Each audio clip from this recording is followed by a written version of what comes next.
오늘 이 말씀을 가지고서 나를 들어 바다에 던지라 라는 제목으로 함께 하나님 말씀을 나누겠습니다. 혹시 여러분은 포기라는 말을 들으면 어떤 생각이 드십니까? 저는 요즘에 포기라는 말을 들으면 감동이라는 생각이 듭니다. 어, 포기는 우리가 김장김치 담글 때 오늘 이번에 몇 포기 했어? 라고 물어볼 때 많이 사용하지요.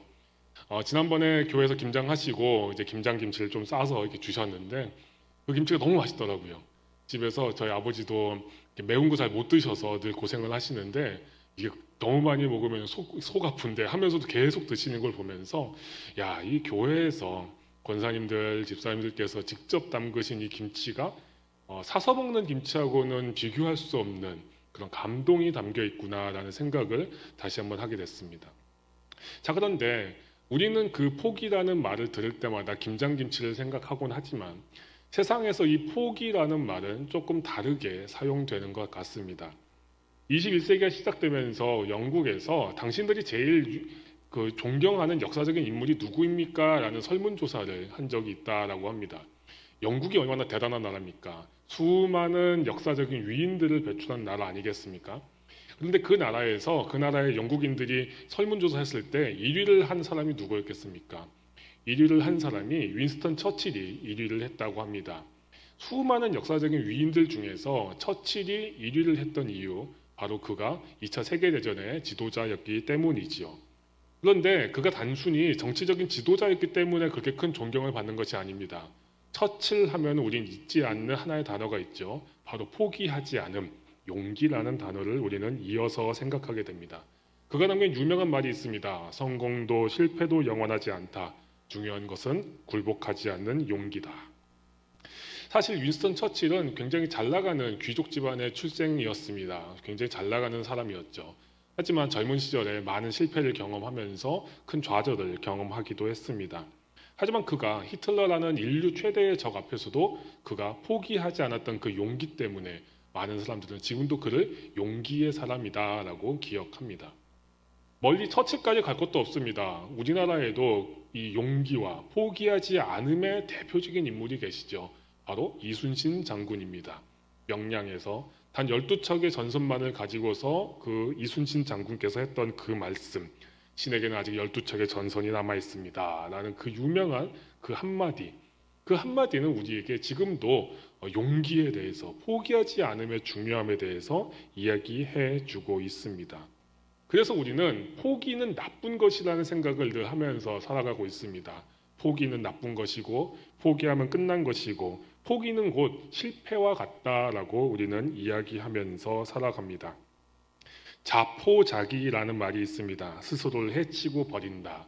포기하는 것이 곧 자신의 삶을 모두 다 부정해버린다라는 그런 의미가 있을 정도로 세상 사람들은 이 포기를 포기가 곧 망가짐이라고 이야기하며 살아갑니다. 그런데 오늘 성경 속에서 오늘 우리는 두 가지 부류의 사람들을 마주하게 됩니다. 한 사람은 완전히 포기한 사람이 있고요. 다른 사람들은 끝까지 포기하지 않은 사람들입니다. 이전에 몇 번에 걸쳐서 요나서 말씀을 함께 나누면서 요나가 지금까지 쭉 이제 온 이야기들을 나누었습니다. 요나는 하나님의 명령을 정면으로 거부하고 지금 하나님의 말씀을 피해서 하나님이 가라는 곳과는 정반대의 도시인 다시스를 향해 도망치고 있습니다.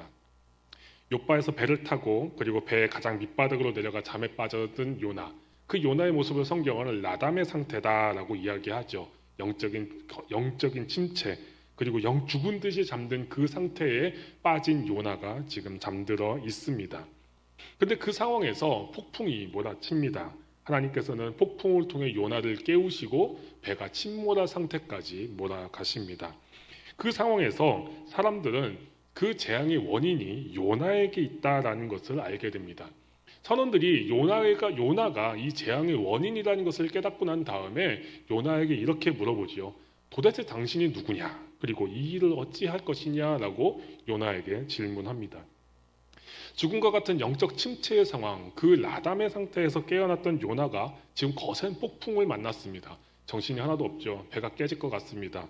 그 절체절명의 순간에서 사람들은 요나를 주목합니다. 도대체 여호와라는 이스라엘의 신이 누구길래, 솔직히 그 요나라는 이 사람이 누구길래 이렇게 직접적으로 강력하게 역사하고 있는가라는 그 질문을 하면서 요나가 도대체 얼마나 특별한 해결책을 내놓을 것인지에 대해서 아마 요나를 주목했을 것입니다. 그런데 이 상황에서 요나의 대답이 참 충격적입니다. 12절이죠. 나를 들어 바다에 던지라. 그리하면 바다가 너를 위하여 잔잔하리라. 너희가 이 큰 폭풍을 만난 것이 나 때문인 줄을 내가 아노라. 우리가 일반적으로 좀 기대하는 모습과는 많이 다른 모습 아니겠습니까? 이런 위기 상황에 처한 정말 하나님의 선지자라면 어떻게 해야 될까요? 무릎을 꿇고 하늘을 향해 손을 들고 하나님 잘못했습니다. 한 번만 용서해 주십시오 라고 기도를 하면은 그 자리에서 갑자기 하늘이 확 열리더니 파도가 멈추고 잔잔해지는 그런 모습. 어찌 보면 선원들은 요나에게 그런 모습을 기대했을지도 모르겠습니다. 그런데 오히려 요나는 나를 들어 바다에 던지라라고 말합니다. 이게 대체 무슨 일입니까? 요나는 아직 잠이 덜 깬 걸까요? 아니면은 여기까지 왔는데도 이거밖에 안 된단 말인가?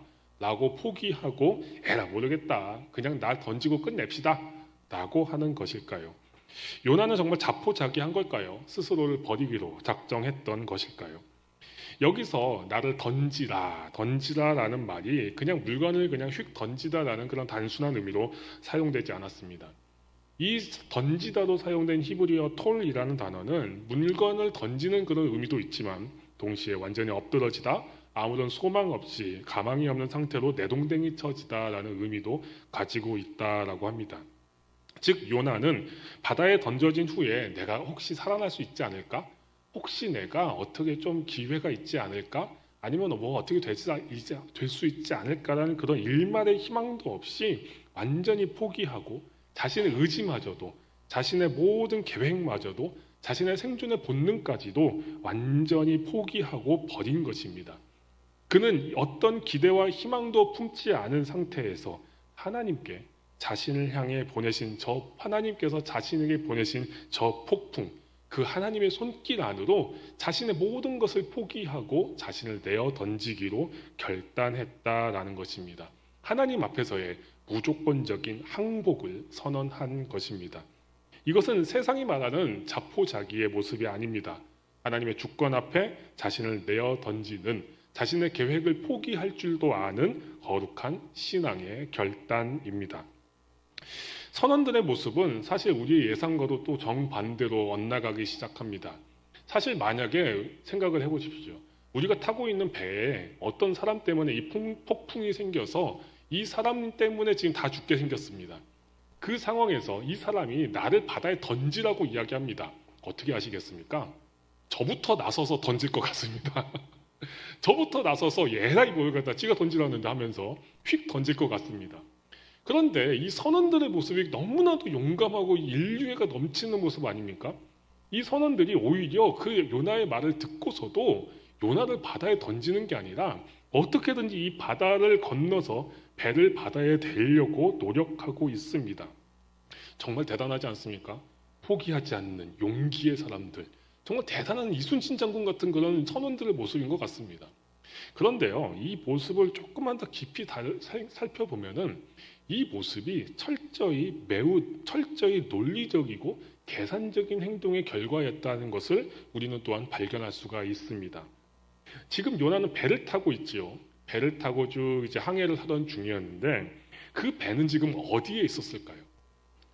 그 당시에 배는 육지에서 그리 멀리 떨어지지 않은 육지에서 멀지 않은 바다에 떠 있는 상황입니다. 그 당시의 배는 오늘날처럼 망망대해를 가로지를 수 있는 그런 거대한 배가 아니었습니다. 주로 섬과 섬 사이 육지가 보이는 연안을 따라 항해하는 크지 않은 배였습니다.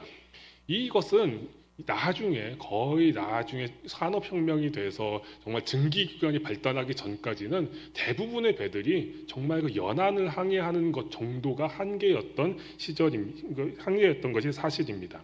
즉 항해에 익숙했던 선원들에게는 저 멀리 눈에 보이는 육지를 향해 힘써 노를 저어 나아가는 것이 자신들의 목숨을 구할 수 있는 가장 합리적이고 가능성 있는 선택지였던 것입니다. 그들은 자신들의 경험과 기술 또한 힘을 믿고 포기하지 않고 마지막까지 노력했습니다. 하지만 어떻게 되었습니까? 13절 하반절에서는 바다가 그들을 향하여 더욱 흉용함으로 능히 못하니라 라고 기록하고 있습니다.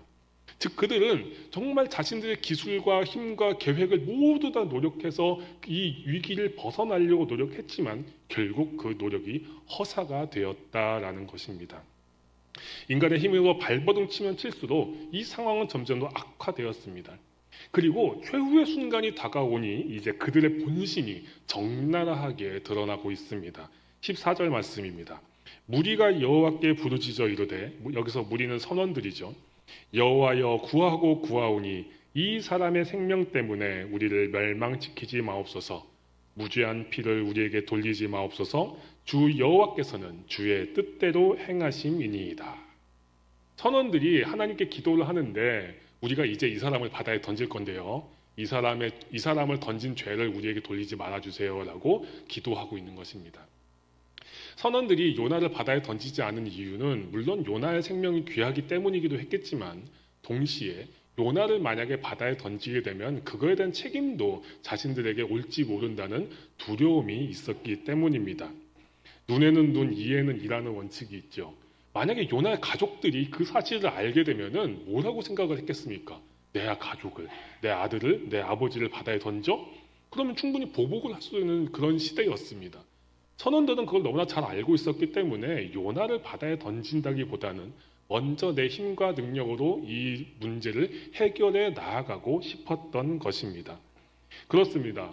선원들은 요나를 향한 긍휼함이나 아니면 어떠한 인류애 때문에 거대한 폭풍에 맞선 것이 아니었습니다. 그들은 철저히 논리적 판단과 상황 판단에 따라서 자신들의 생명과 이익을 구하기 위해 자신들에게 돌아올 책임을 피하기 위해 포기하지 못하고 마지막까지 발버둥 쳤습니다. 그들의 포기하지 않음은 철저히 자기 자신을 지키기 위한 이기적인 노력이었습니다. 여기서 요나와 선원들이 갈리게 되는 결정적인 질문이 등장합니다. 그것은 바로 내 삶의 주인은 누구인가? 라는 질문입니다. 요나는 어떤 사람입니까? 그는 분명 하나님의 선지자입니다. 하지만 자기의 삶의 주인이 하나님이심을 거부하고 스스로 내 삶의 주인이 되어 니느웨가 아닌 다시스로 향하면서 자신의 삶을 스스로 통제하기를 바랬던 사람입니다. 하지만 그는 폭풍 속에서 깨어나 자신의 삶의 완전한 주인이자 통치자가 바로 여호와 하나님이심을 인정하게 됩니다. 요나는 이제 주인 되신 하나님 앞에서 자신의 삶에 대한 주도권을, 내가 가졌던 내 삶에 대한 주도권을 포기하고 자신의 모든 것, 심지어 삶과 죽음의 결정권까지도 온전히 하나님께 맡기고 그 앞에 엎드리기 시작합니다. 이런 요나의 모습은 자포자기가 아니라 신앙의 고백이었다는 사실이 훗날 조금 뒤에 그가 물고기 뱃속에서 드리게 되는 기도 2장 9절의 고백, 구원은 여호와께 속하였나이다 라는 그 고백을 통해서 분명하게 드러나고 있습니다. 반대로 선원들은 어떠했습니까? 그들은 삶의 주인은 처음부터 끝까지 자기 자신이었습니다. 그들은 논리적이고 상식적인 방법으로 자신의 삶을 계획했고 포기하지 않으려고 애썼습니다. 자기 삶에 개입하시는 전능하신 하나님의 손길을 인정하려고 하지 않았습니다. 하지만 결국 어떻게 되었습니까? 선원들은 자신들의 힘과 능력과 노력이 무너지는 것을 경험했고 하나님의 완벽한 통치하심 앞에서 완전한 패배를 선언하게 됩니다. 요나가 자신의 생명에 대한 권리마저 포기하고 하나님의 손에 자신을 온전히 맡겨드렸을 때에 놀라운 일이 일어납니다. 15절은 요나를 들어 바다에 던짐에 바다가 뛰노는 것이 곧 그친지라 라고 말합니다. 하나님의 방법이 인간의 노력의 순간을 압도한 순간입니다. 그리고 더 놀라운 일이 16절에 일어납니다. 그 선원들이 여호와를 크게 두려워하여 여호와께 제물을 드리고 서원을 하였더라. 바다가 잠잠해지는 이 놀라운 기적을 경험했던 이방인 선원들은 여호와 하나님을 크게 두려워하여 제물을 드렸고 거기서 멈춘 것이 아니라 서원을 했다라고 오늘 성경은 기록합니다. 여호와께 드리는 제사와 서원은 아무 데서나 할 수 있는 것이 아니죠. 그들은 이 서원을 지키기 위해서 아마도 예루살렘 성전을 찾아가든 아니면 어느 성소를 찾아가야만 했을 것입니다. 즉 그들의 삶이 완전히 바뀐 것입니다. 살아계신 하나님을 인정하게 된 것입니다. 누가 이들을 변화시켰습니까? 자신의 힘으로 폭풍을 이겨내려던 포기하지 않았던 자신들의 처절한 노력이 그들을 변화시켰습니까? 아닙니다. 자신의 모든 것을 내려놓고 하나님의 주권 앞에 항복했던 요나의 완전한 포기가, 그리고 요나의 완전한 포기를 사용하신 하나님의 손길이 배 안에 있던 모든 사람들의 생명과 그들의 영혼까지 구원하는 계기가 되었습니다. 사랑하는 성도 여러분, 세상은 우리에게 결코 포기하지 말라, 절대 포기하지 말라, 포기하면 실패자다라고 가르치고 또한 그러한 생각을 강요하고 있습니다. 특히 절대적인 권위나 진리를 인정하지 않고 있는 이 시대에는 나 자신이 내 삶의 주인이 되어서 끝까지 내 뜻을 관철해야 한다고, 그 뜻을 포기하면 안 된다고 우리에게 말합니다. 하지만 그리스도인인 우리의 진정한 자유와 새로움은 세상의 가치관에 저항하고 맞서 싸우는 데에서만 시작하는 것이 아닙니다. 오히려 정반대인 완전한 포기에서 우리의 자유, 우리의 행복, 우리의 평화는 시작됩니다.